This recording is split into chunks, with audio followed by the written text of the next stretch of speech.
एकादश अध्याय। देवताओं द्वारा देवी की स्तुति तथा देवी द्वारा देवताओं को वरदान। मैं भुवनेश्वरी देवी का ध्यान करता हूँ। उनके श्रीअंगों की आभा प्रभात काल के सूर्य के समान है और मस्तक पर चंद्रमा का मुकुट है। वे उभरे हुए स्तनों और 3 नेत्रों से युक्त हैं। उनके मुख पर मुस्कान की छटा छाई रहती है और हाथों में वरद, अंकुश, पाश एवं अभय मुद्रा शोभा पाते हैं। ऋषि कहते हैं, देवी के द्वारा वहां महादैत्यपति शुंभ के मारे जाने पर इंद्र आदि देवता अग्नि को आगे करके उनका तैनी देवी की स्तुति करने लगे। उस समय अविष्ट की प्राप्ति होने से उनके मुख कमल दमक उठे थे और उनके प्रकाश से दिशाएं भी जगमगा उठी थीं। देवता बोले, शरणागत की पीड़ा दूर करने वाली देवी, हम पर प्रसन्न हो। संपूर्ण जगत की माता प्रसन्न हो। विश्वेश्वरी, विश्व की रक्षा करो। देवी, तुम ही चराचर जगत की अधीश्वरी हो।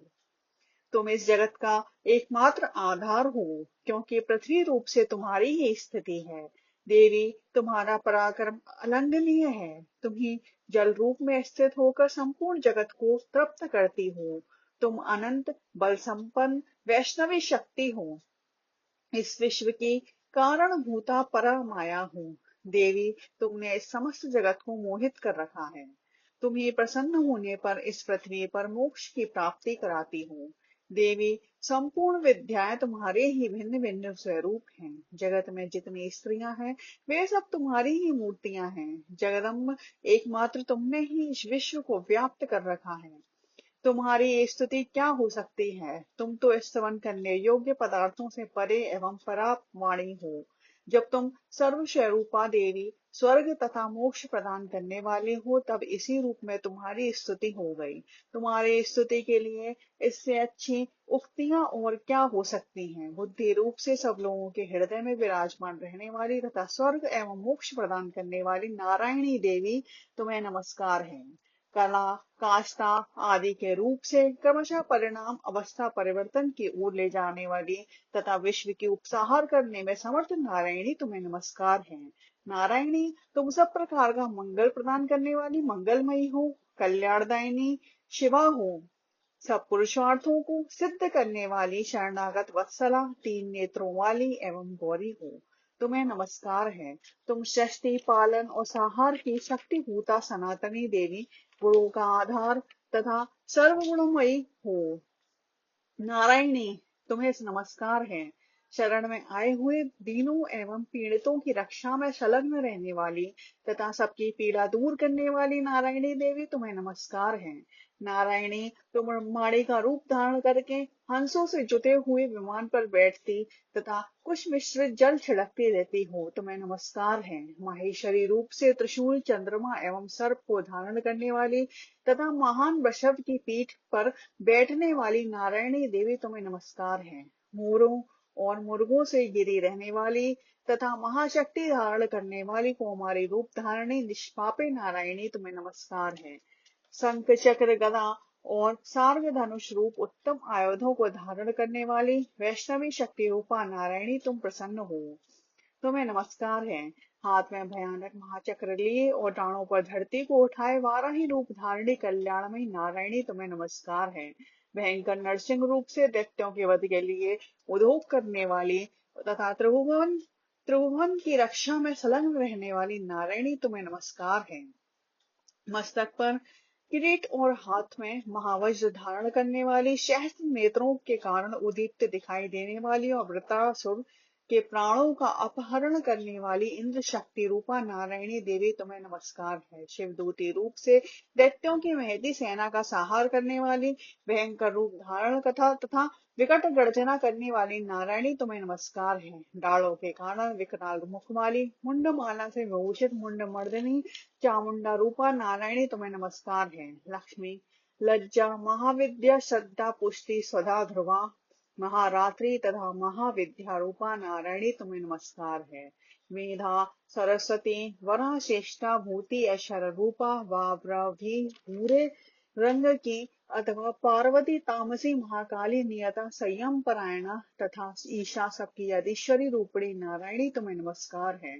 सर्वस्वरूपा सर्वेश्वरी तथा सब प्रकार की शक्तियों से संपन्न दिव्य रूपा दुर्गे देवी सब भयों से हमारी रक्षा करो, तुम्हें नमस्कार है। कात्यायनी यह तीन लोचनों से घोषित तुम्हारा सौम्य सौम्य मुख सब प्रकार के भयों से हमारी रक्षा करें, तुम्हें नमस्कार है। भद्रकाली ज्वालाओं के कारण विकराल प्रतीत होने वाला अत्यंत भयंकर और समस्त असुरों का संहार करने वाला तुम्हारा त्रिशूल वैसे हमें बचाए, तुम्हें नमस्कार है। देवी जो अपनी ध्वनि से संपूर्ण जगत को व्याप्त करके दैत्यों के तेज नष्ट किए देता है, वह तुम्हारा घंटा हम लोगों के पापों से उसी प्रकार रक्षा करे जैसे माता अपने पुत्रों के बुरे कर्मों से रक्षा करती है।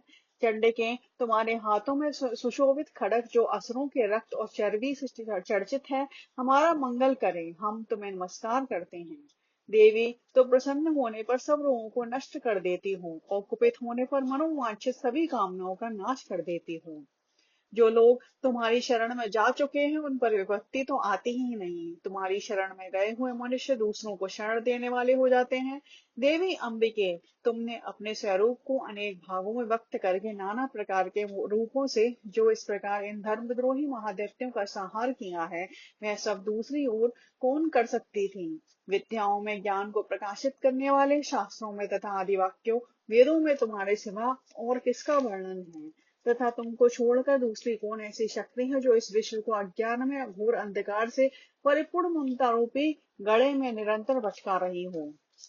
जहाँ राक्षस, जहाँ भयंकर विष वाले सर्प, जहाँ शत्रु, जहाँ लुटेरों की सेना और जहाँ दावानल हो, वहां तथा समुद्र के बीच में भी साथ रहकर तुम विश्व की रक्षा करती हो। विश्वेश्वरी तुम विश्व का पालन करती हो, विश्व रूपा हो, इसलिए संपूर्ण विश्व को धारण करती हो। तुम भगवान विश्वनाथ की भी वंदनीय हो। जो लोग भक्ति पूर्वक तुम्हारे सामने मस्तक झुकाते हैं, वे संपूर्ण विश्व को आश्रय देने वाले होते हैं।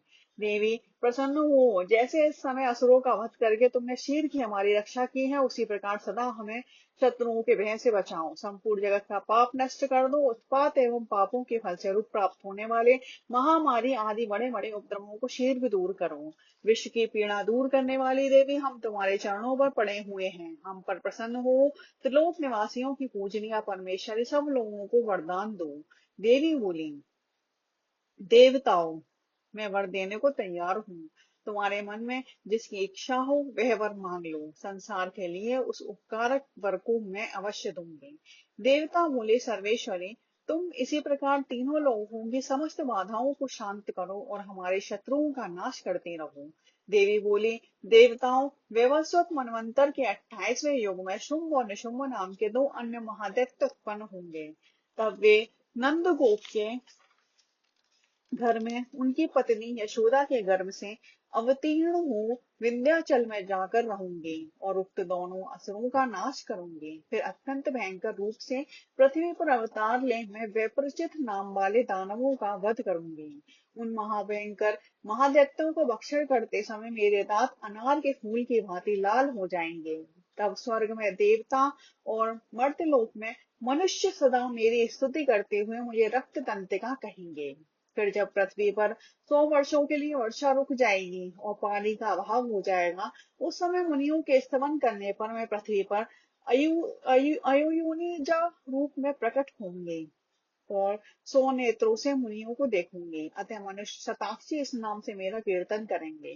देवताओं मैं उस समय में अपने शरीर से उत्पन्न हुए शाखों द्वारा समस्त संसार का भरण पोषण करूंगे। जब तक वर्षा नहीं होगी तब तक वह शाख ही सबके प्राणों की रक्षा करेंगे। ऐसा करने के कारण पृथ्वी पर शाकंभरी के नाम से मेरी ख्याति होगी। उसी अवतार में मैं दुर्गम नामक महादैत्य का वध भी करूंगी। इससे मेरा नाम दुर्गा देवी के रूप से प्रसिद्ध होगा। फिर मैं जब भीम रूप धारण करके मुनियों की रक्षा के लिए हिमालय पर रहने वाले राक्षसों का भक्षण करूंगी, उस समय तो सब मुनि भक्ति से नतमस्तक होकर मेरी स्तुति करेंगे। तब मेरा नाम भीमा देवी के रूप में विख्यात होगा।